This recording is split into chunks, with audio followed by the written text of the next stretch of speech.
یہ کہانی انوشا زمان کی ہے، جس کے والد ذات کے قصاب تھے۔ اپنی جوانی میں سعودی عرب چلے گئے تھے۔ وہاں انہوں نے اپنے ہی پیشہ اپنایا تھا اور پھر جلد ہی اپنے پیشے کو اپنا کاروبار بنا لیا۔ اللہ تعالیٰ کو ان کی کوئی ادا پسند آ گئی، ان کا کاروبار چمک اٹھا۔ انہوں نے سعودیہ میں لاکھوں نہیں کروڑوں روپے کما لیے، لیکن تقدیر کو کچھ اور ہی منظور تھا۔ ان کو اپنی اولاد کو جوانی میں دیکھنا نصیب نہ ہوا، اور نہ ہی ان کی اولاد کے نصیب میں والد کی خدمت کر کے رب کو راضی کرنے کا موقع آیا۔ وہ سعودی عرب میں ہی کسی حادثے میں فوت ہوئے اور ان کی ڈیڈ باڈی پاکستان آ گئی۔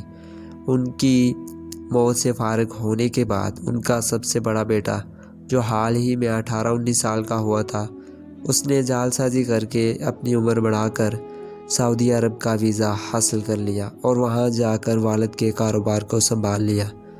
والد کی موت سے 1.5 ماہ قبل والدہ بھی وفات پا چکی تھی۔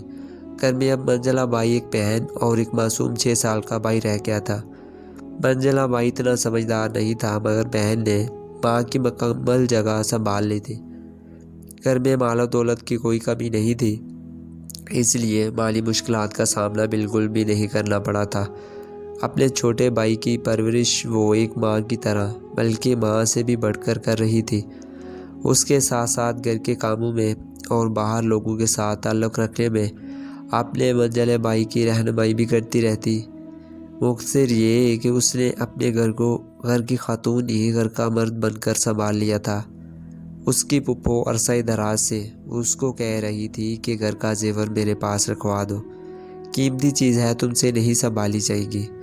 وہ مسکرا کر پھپھو کی بات ٹال دیتی تھی اور کہتی تھی، میرے لیے سب سے قیمتی میرے بھائی ہیں، اور ان سب میں سے قیمتی میرا یہ چھوٹا بھائی ہے۔ اگر میں ان کو سنبھال سکتی ہوں تو زیور کو بھی سنبھال ہی لوں گی۔ اس کے دل میں کچھ انجانا سا وسوسہ تھا۔ اس کو لگتا تھا کہ اس کی پھپھو اس کا زیور ہڑپ کرنا چاہتی ہے، جو کہ بہت حد تک حقیقت بھی تھا۔ لہٰذا اس نے پھپھو کو زیور نہیں دیا۔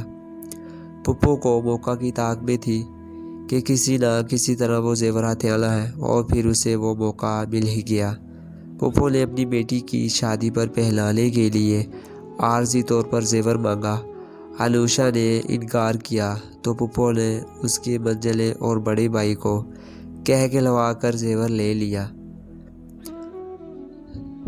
زیور لیے ہوئے پھپھو کو 3 سال گزر گئے، پلٹ کر اس نے زیور واپس نہ کیا۔ انوشا کا خدشہ حقیقت میں بدلنے لگا تو اس نے پھپھو سے زیور واپس مانگا اور بتایا کہ وہ اپنے بھائی کی منگنی کرنا چاہتی ہے، وہاں زیور کی ضرورت ہوگی۔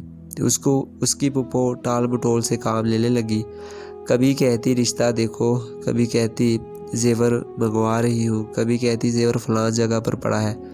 میں گئی نہیں، وقت گزرنے کے ساتھ ساتھ انوشا اور اس کی پھپھو میں تو تکرار ہونے لگی اور بات پھیلتے پھیلتے رشتہ داروں میں پھیل گئی۔ انوشا کی پھپھو کو جب لگا کہ بات پھیل رہی ہے اور ہو سکتا ہے اسے زیور دینا پڑ جائے، تو اس نے الٹا اپنی ہی بھتیجی پر الزام لگا دیا۔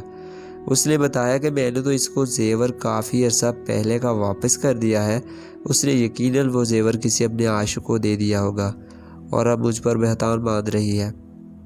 اب پھپھو کی بجائے انوشا کٹہرے میں کھڑی تھی اور اس کے بھائی اس کو مشکوک نظروں سے دیکھ رہے تھے۔ انوشا بہت عرصہ تک بھائیوں کو سمجھاتی رہی اور اس کی پھپھو معاملے کو تول دیتی رہی، یہاں تک کہ آج طیش میں آ کر اس کے بھائیوں نے اسے قتل کرنے کا منصوبہ بنا لیا اور فیصلہ کر لیا۔ منجلے بھائی نے اس کے ہاتھ اور پاؤں باندھ کر اسے کمرے میں ڈال دیا، اور اس کا چھوٹا بھائی، جسے اس نے ماں بن کر پالا تھا، جو اپنے بچپن کی حدود کراس کر چکا تھا، وہ اپنی بہن کو قتل کر کے غیرت کا مظاہرہ کرنا چاہتا تھا، اور قتل کرنے سے پہلے اپنی بہن کو اذیت دینے کے لیے اس کے منہ پر تھپڑ اور جوتے مار رہا تھا۔ جب وہ تھک گیا تو بڑے بھائی نے اس کی جگہ سنبھال لی۔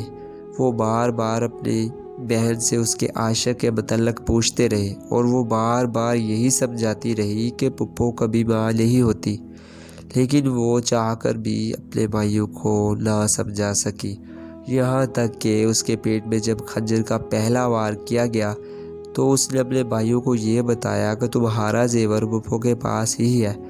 دوسرے خنجر کے وار سے پہلے اس نے بھائیوں کو بتایا کہ فلاں فلاں شخص نے تمہارے پیسے دینے ہیں، اور پھر ان سب کو سمجھایا کہ کیا چیز گھر میں کہاں پڑی ہے، کس کے ساتھ کیا لینا دینا ہے، وہ کسی کاپی پر لکھا ہے۔ ان کو اس کاپی کے متعلق بتایا، مگر تب بھائی اپنی غیرت کا مظاہرہ کر رہے تھے۔ انہیں اپنی بہن کا بولنا ناگوار گزر رہا تھا، اس لیے انہوں نے کلہاڑی کا ایک ہی وار کر کے سر درد سے الگ کر دیا۔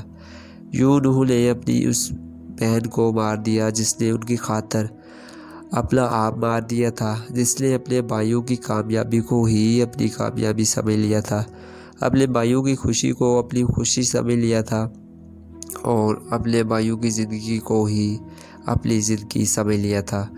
آج انہی بھائیوں نے اس کی زندگی کا چراغ ہمیشہ کے لیے گل کر دیا تھا۔ بھائیوں کے ہاتھ بہن دینے کے بعد ان کی پھپھو بہن کی طرف سے مدعی بن گئی۔ انوشا کے بڑے بھائی کو اپنے ساتھ ملا لیا اور چھوٹے دونوں بھائیوں کو جیل بھجوا دیا۔